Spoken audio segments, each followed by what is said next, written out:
नमस्कार हरि प्रेमियों, आपका हमारे YouTube चैनल में स्वागत है। सभी दर्शकों को हमारी ओर से जय श्री कृष्ण। हरि प्रेमियों, कैसे हैं आप? उम्मीद है आप सब अच्छे होंगे। आइए आज का प्रसंग शुरू करते हैं। आज का प्रसंग है सर्वश्रेष्ठ कौन है, ब्रह्मा विष्णु और महेश में। हरि प्रेमियों, उससे पहले अगर आप हमारे चैनल पर नए हैं तो प्लीज चैनल को सब्सक्राइब जरूर कर लीजिए और बेल आइकॉन को जरूर दबा लीजिए ताकि आप तक हमारे सारे नोटिफिकेशन पहुंचते रहे।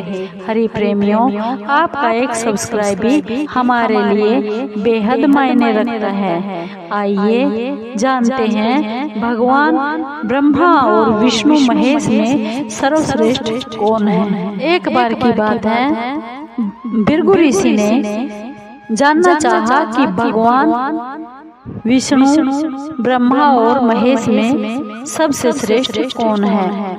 वह बारी बारी सभी देवताओं के पास भगवान के पास गए। पहले ब्रह्मा और महेश ने भृगु को पहचाना भी नहीं और ना ही भृगु ऋषि का आदर सत्कार ही किया। और इसके बाद भृगु ऋषि भगवान श्री विष्णु जी के यहाँ पर गए। भगवान श्री विष्णु उस समय विश्राम कर रहे थे और माँ लक्ष्मी भगवान विष्णु जी के श्री चरण दबा रही थी। भृगु ऋषि ने पहुँचते ही वहाँ कुछ न कहा न कुछ सुना और भगवान श्री विष्णु जी की छाती पर अपने पैर से प्रहार कर दिया। माँ लक्ष्मी जी ने जब यह देखा तो वह चकित रह गई, परंतु भगवान श्री विष्णु जी ने भृगु ऋषि का पैर पकड़कर बहुत विनीत भाव से बोले, मुनिवर, आपके इन कोमल से चरणों में कहीं चोट तो नहीं लगी, इसके लिए मैं माफी चाहता हूँ। माँ लक्ष्मी को भगवान श्री विष्णु जी की इस विनम्रता पर बहुत गुस्सा आया और वह श्री भगवान विष्णु जी से नाराज होकर भूलोक में यानी इस धरती लोक पर आ गई और कोल्हापुर में रहने लगी। माँ लक्ष्मी जी के विष्णु लोक से चले जाने के बाद भगवान विष्णु को लगा कि उनका श्री और वैभव सब कुछ नष्ट हो गया है और उनका मन बहुत ही अशांत रहने लगा। माँ लक्ष्मी जी को ढूंढने के लिए वह श्रीनिवास के नाम धर कर इस धरती लोक पर भूलोक पर आए और घूमते घूमते वेंकटचल पर्वत क्षेत्र में बकुला माई के आश्रम में रहने लगे। पहुँचे और बकुला माई ने उनकी बहुत ही आव भगत की, बहुत आदर सत्कार किया। उन्हें अपने आश्रम में रहने के लिए ही कह दिया। एक दिन की बात है, एक दिन जंगल में एक मतवाला हाथी आ गया और आश्रमवासी डरकर इधर से उधर भागने दौड़ने लगे। श्रीनिवास ने यह देखा तो अपने हाथ में धनुष बाण लेकर हाथी के पीछे चल पड़ा। हाथी डरकर भाग गया और घने जंगलों में छुप गया। श्रीनिवास उसका पीछा करते करते बहुत थक गए और वह एक सरोवर के किनारे एक वृक्ष की छाया में लेट गए और उन्हें हल्की सी झपकी भी आ गई। थोड़ी देर में बहुत शोर सुनकर जब उनकी आँख खुली तो उन्होंने क्या देखा कि 4-6 युवतियाँ उन्हें घेरे खड़ी हैं। श्रीनिवास को जगा हुआ देखकर वे डपट कर बोली, यह हमारी राजकुमारी पद्मावती का सुरक्षित उपवन है, बगीचा है और यहाँ पुरुषों का आना बिल्कुल ही मना है। तुम यहाँ क्यों आए हो और कैसे आए हो?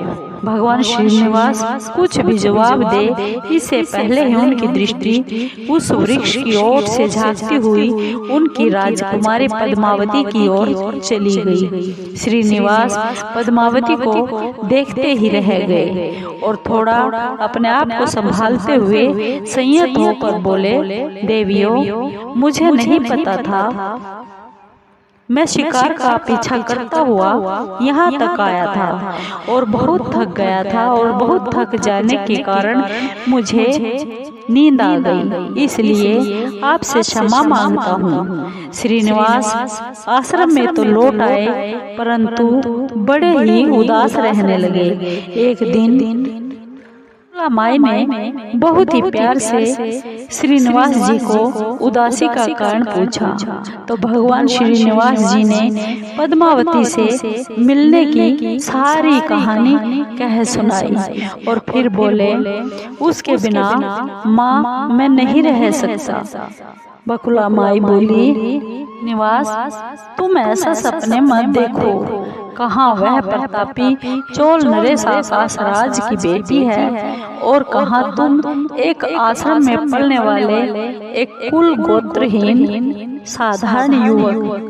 भगवान श्रीनिवास बोले, माँ एक उपाय है, तुम मेरा साथ दो तो यह सब कुछ हो सकता है।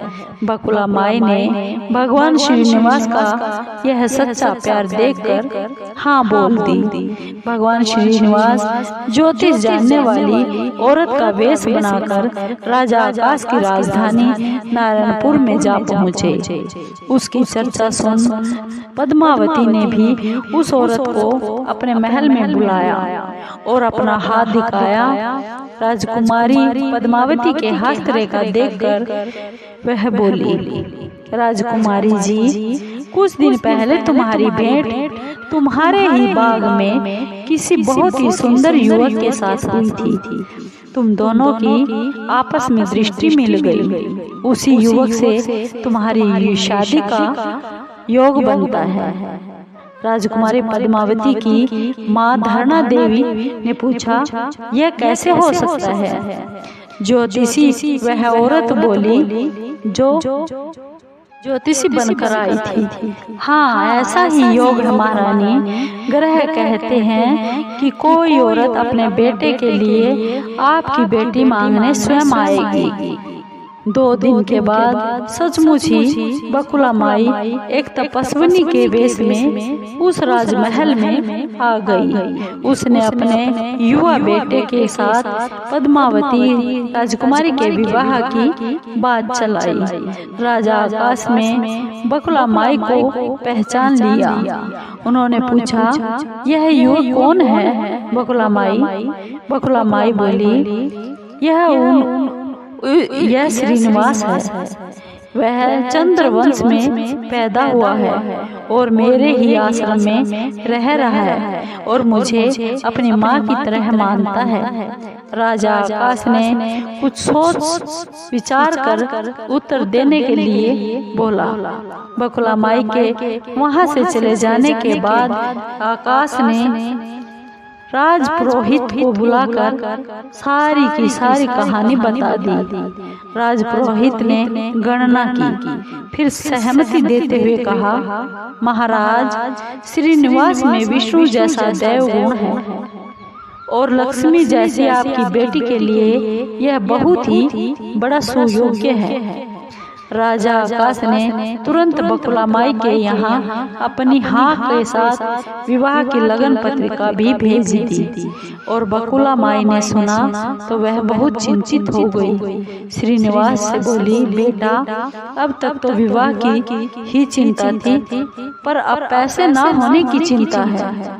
मैं वराह स्वामी के पास जाती हूँ और उनसे पूछ कर आती हूँ कि क्या किया जाए। बकुला माई भगवान श्रीनिवास को लेकर वराह स्वामी के पास गई और श्रीनिवास के विवाह के लिए धन की समस्या बता दी। तो वराह स्वामी ने 8 दिक्पालों इंद्र, कुबेर, ब्रह्मा, शंकर आदि देवताओं को अपने आश्रम में बुलवा लिया और फिर श्रीनिवास को बुलाकर कहा, तुम स्वयं इन्हें अपनी समस्या को समझा दो। भगवान श्रीनिवास ने सभी देवताओं से कहा, मैं चोल नरेश राजा आकाश की बेटी पद्मावती से विवाह करना चाहता हूँ और मेरी हैसियत राजाओं के अनुसार नहीं है और ना ही मेरे पास धन है। अब मैं क्या करूं? इंद्र ने कुबेर से कहा, कुबेर जी, इस काम के लिए तुम भगवान श्रीनिवासन को उधार दे दो। कुबेर ने कहा, उधार तो मैं दे दूं, पर उसे यह वापस कैसे करेंगे और कब करेंगे, इसका निर्णय भी तो होना चाहिए। भगवान श्रीनिवास बोले, आप इसकी चिंता बिल्कुल भी मत कीजिए, कलयुग के अंत तक मैं यह सारा ऋण चुका दूंगा। कुबेर ने स्वीकार कर लिया। सब देवताओं की साक्षी में भगवान श्रीनिवास के ऋण पत्र पर लिख दिया गया। उस धन से श्रीनिवास और पद्मावती का विवाह बहुत ही धूमधाम से हुआ। तभी नारद ने कोल्हापुर जाकर माँ लक्ष्मी को बता दिया। विष्णु ने श्रीनिवास के रूप में पद्मावती से विवाह कर लिया है। दोनों वेंकटाचलम पर्वत पर रह रहे हैं। यह सुनकर माँ लक्ष्मी बहुत दुखी हुई। वह सीधे वेंकटाचलम पहुँच गई। विष्णु जी की सेवा में लगी पद्मावती को बहुत ही बुरा भला कहने लगी। श्रीनिवास भगवान विष्णु रूप में मेरे पति हैं, तूने इनके साथ विवाह क्यों किया? दोनों ने आपस में वाक युद्ध होने लगा तो भगवान श्रीनिवास को बहुत दुख हुआ। वे पीछे हटे और पत्थर की मूर्ति के रूप में स्वरूप बदल लिया। जब दोनों देवियों ने इस बात को देखा कि उनका पति पत्थर की मूर्ति में समा गए हैं तो उन्हें बहुत ही दुख हुआ कि श्रीनिवास तो अब किसी के ना रहे, ना पद्मावती के और ना लक्ष्मी के। इतने में शिला विग्रह से आवाज आई, देवियों, मैं इस स्थान पर वेंकटेश्वर स्वामी के नाम से अपने भक्तों का सभी मनोकामनाएं पूर्ण करता रहूंगा और उनसे जो भी चढ़ावा मिलेगा तो उस धन से कुबेर के कर्ज का ब्याज चुकाता रहूंगा। इसलिए तुम दोनों मेरे लिए आपस में मत लड़ो। यह वाणी सुनते ही माँ लक्ष्मी जी और पद्मावती दोनों ने अपने अपने सिर झुका लिए। लक्ष्मी कोल्हापुर आकर महालक्ष्मी के रूप में प्रतिष्ठित हो गई और पद्मावती तिरुनाचूर में शिला विग्रह हो गई। आज भी तिरुपति क्षेत्र में तिरुमला पहाड़ी पर भगवान श्री वेंकटेश्वर स्वामी के दर्शन के लिए भक्तजन इसी भाव से शुल्क लिया जाता है, जिससे भगवान का ऋण चुकता हो सके।